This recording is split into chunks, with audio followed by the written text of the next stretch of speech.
Good morning, শুভ সকাল বন্ধুরা। আবার একটা নতুন ব্লগ নিয়ে তোমাদের কাছে চলে আসলাম। আর আজকে একটা খুব ভালো একটা দিন। তো অনেক সকালবেলা উঠে গেছি, প্রায় 5:45টার সময়।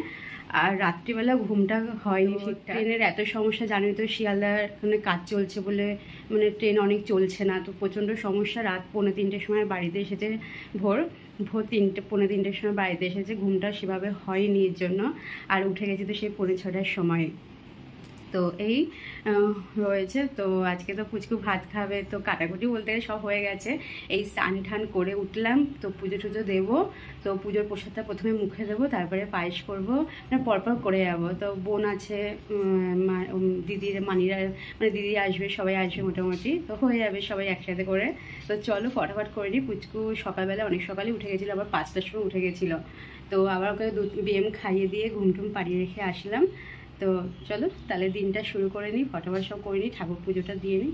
তাহলে সাথে থাকো তোমরা আর দেখতে থাকো ব্লগটাকে। আর প্লিজ তোমরা ভিডিওটা স্কিপ করো না, আশা করি তোমাদের ভিডিওটা খুবই ভালো লাগবে। ঠিক আছে, চলো।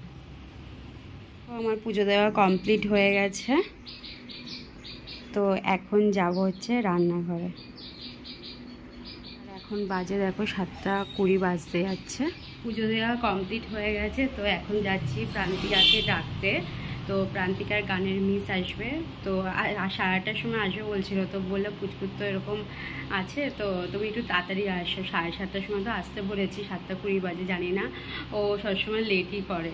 তো চলো প্রান্তিকাকে তো ডেকে দিই, সাথে থাকো তাহলে। প্রান্তিকাকে ডেকে দিলাম, হয়ে গেছে তো নিচে মোটামুটি সব কাজকর্মগুলো। তো এখন যাব হচ্ছে রান্নাঘরে। তো চলো এবার রান্নাঘরে যাই, ঢোকা যায়। তো শাশুড়ি মা রান্নাঘরে গেছে, টুকটাক করতে শুরু করে দিয়েছে। তো চলো তাহলে যাই রান্নাঘরে।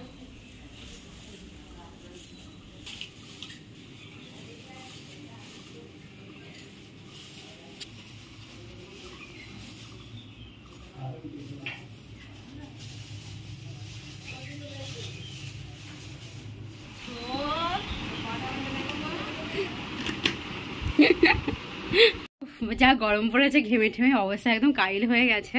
তো রান্নাটা অনেকটাই কমপ্লিট হয়ে গেছে। তো শাশুড়ি মা আমি সবাই মিলে একটু টুকটাক হাত লাগিয়ে করা হয়েছে, তো তাড়াতাড়ি হয়ে গেছে। তো মাংসটা বাকি রয়েছে, আর ফ্রাইড রাইসটা রয়েছে, পাঁপড় ভেজে নেব, আর ভাতটা করব। তো এই বাকি রয়েছে, মানে এত গরম। তারপরে আর পুচকু আছে নিচের ঘরে, তো এখনও স্নান টান কিছু হয়নি। এখন বাজে প্রায় 10:30 মতো। তো অনেক রকম পদই তৈরি হয়ে গেছে। তো আজকে গরমটা ভালোই, মানে বিশাল পরিমাণে গরম, মানে বলার মতো না, দরদর করে ঘামছে, এরকম অবস্থা। তো ঠিক আছে, চলো তাহলে কী কী রান্না করেছি তোমাদের সাথে শেয়ার করি। এখানে পুচকুকে একটু সাজাবো গোজাবো বলে একটু রজনীগন্ধার মালা নিয়ে আসো। তো নিয়ে আসা হয়েছে, কিন্তু গোলাপ টোলাপ পাইনি, শুধু মালা তৈরি করে দিয়েছে। আর এখানে মিষ্টি নেওয়া হয়েছে, 5 রকমের মিষ্টি এসব আনা হয়েছে। তো এতক্ষণ ধরে পুচকুকে ধরেছিল, আবার যা গরম পড়েছে, মানে পুচকু তাও পূজার কাছে অনেকক্ষণ আজকে ছিল বলতে গেলে। তো ওই ধরে রেখেছে, বাবা তো বাজার যাচ্ছে, শ্বশুরমশাই বাজার যাচ্ছে, আমি শাশুড়ি মায়ের দিকে টুকটাক করছি। তো সবাই ব্যস্ত, তো পুচকুকে নিয়ে অনেকক্ষণ ধরে ছিল, আর পুচকুও শান্ত ছিল। তো চলো তোমাদের সাথে শেয়ার করব কি কি রান্নাবান্না হলো আজকে। তো দেখো এখানে একটা ফ্রুট ডাল তৈরি হয়েছে, আর এখানে রাইস করব। তো গাজর বিন কাটা রয়েছে, এখানে আলু ঠালু সব ভেজে রেখেছি। এখানে একটু রাইস করব, কাজু কিশমিশ ভিজিয়েছি, লঙ্কা বাটা। আর এখানে রাইস করব আর ভাত করব বলে 2 রকমভাবে চালটা ভিজিয়ে রেখে দিয়েছি।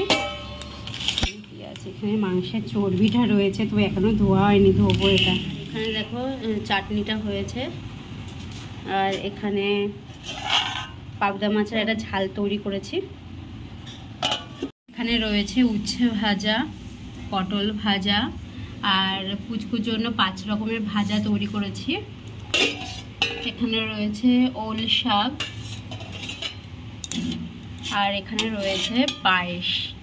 পুচকুর জন্য আলাদা তুলে রেখে দিয়েছি, ওর জন্য, ওর যেটা খাবে। তো এই যে সব বাটিগুলো রয়েছে, 5 রকমের সব ভাজা সব রয়েছে, তো বাটিতে সব ভাগ ভাগ করে দেবো। মাংসটা এখানে ম্যারিনেট করে রেখে দিয়েছি। তো প্রায় আধ ঘন্টা মতো হয়ে গেছে, আর আধ ঘন্টা মতো হবে, তারপরে বসাবো।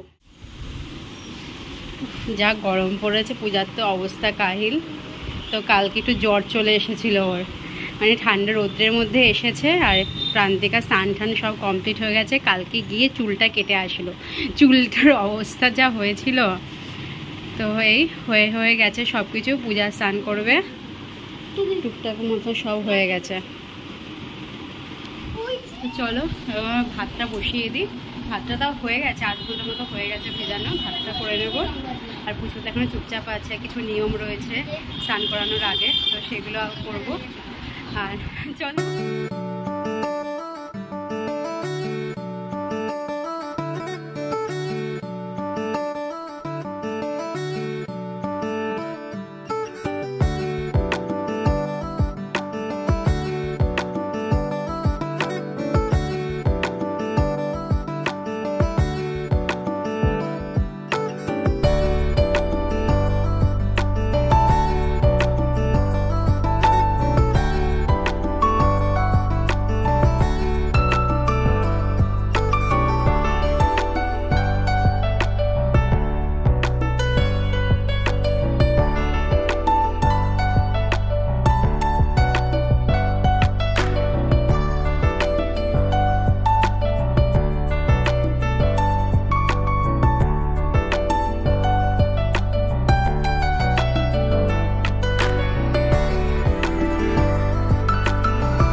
এই যে শিবাম, তো ভাই এসছে দেখো। গরমে আজকে প্রচন্ড পরিমাণে গরম, মানে কেউ পাচ্ছে না এরকম অবস্থা।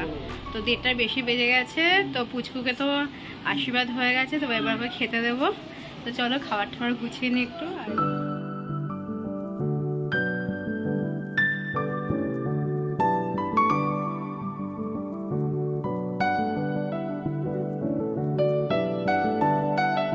আসছে তো লজ্জা পেয়ে গেছে সব।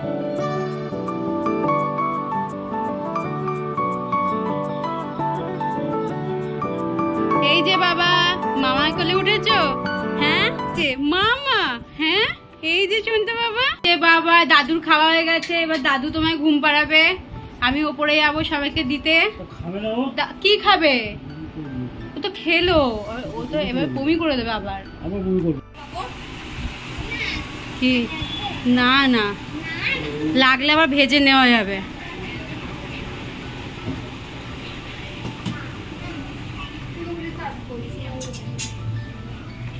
এই যে সব গরমের মধ্যে ক্লান্ত হয়ে গেছে, সব অস্বস্তি।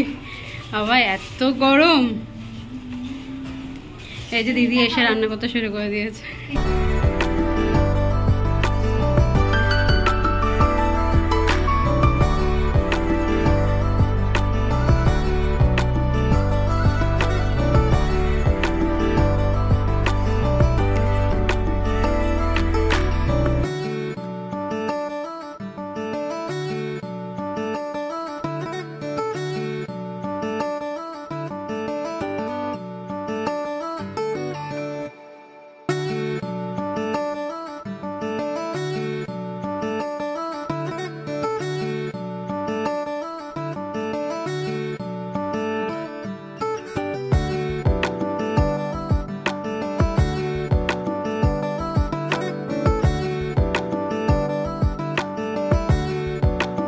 আজকে এখন বাজে প্রায় 4টে মতো। তো হয়ে গেছে সব কাজবাজ, খাওয়া দাওয়া কমপ্লিট। ঘরটরে গুছিয়ে ঠুছিয়ে শুয়ে বসলাম। মানে এত পরিমাণে গরম আজকে পড়েছে, মানে সেরা গরম আজকে, এরকম অবস্থা। আর এই জ্যৈষ্ঠ মাসের এই দিনটাই সবথেকে ভালো দিন ছিল, আর একটা দিনই ছিল, মানে অন্য কোনো দিন নেই। কারণ এত গরম আজকে, মানে বলার মতো না, মানে পাগল হয়ে যাওয়ার মতো। তো হাজবেন্ড গিয়ে মাঝে তো 2 সপ্তাহ হয়নি একটা নতুন পাখা নিয়ে এসেছে, তো আজকে গিয়ে আবার আরেকটা পাখা নিয়ে এসেছে। এত গরমে সত্যি আর পারা অসম্ভব হয়ে দাঁড়াচ্ছে। তো এই পুচকু আছে পূজার কাছে আছে, উপরে ঘরে কেউ নেই, এই উপরে ঘরে সব গুছিয়ে টুছিয়ে উঠলাম। তো যাই নিচে যাই, এখন সকালবেলায় সেই স্নান করেছিলাম, এখন আবার একটু স্নান করবো, না হলে অবস্থা যে খারাপ হয়ে যাবে পুরো। তো চলো সাথে থাকো আর দেখতে থাকো ব্লগটাকে। আর শন্টি কেক নিয়ে এসেছিলো, তো আর মানে এত কান্নাকাটি গরমের মধ্যে, ও আর পাচ্ছে না, কান্নাকাটি শুরু করেছে, আর কেক তো আর কাটা হলো না, আর ও চলে গেছে। তো বললাম একটু পরে, যে ও হলো না দরকার রয়েছে, তো ও চলে গেল। তো দেখি কখন কাটে, আর একটু গরমটা কমুক, মানে একটু সূর্যটা আর একটু মানে একটু অন্ধকার হোক সন্ধ্যাবেলার দিকে, তারপরে কাটবো বাবা। তো চলো সাথে থাকো বন্ধুরা।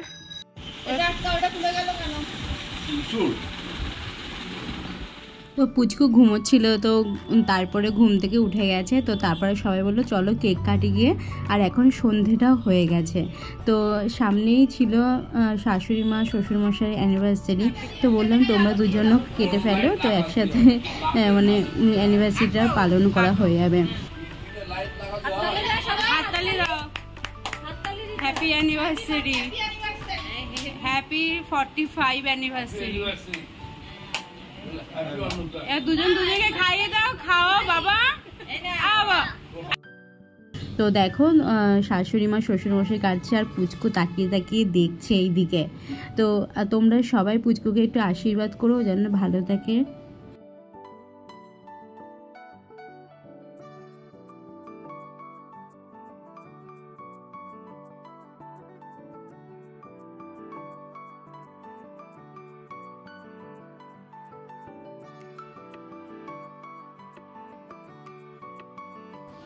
তো আজকের ব্লগটা এখানেই শেষ করলাম, তোমাদের সাথে আবারও দেখা হবে নেক্সট ব্লগ নিয়ে।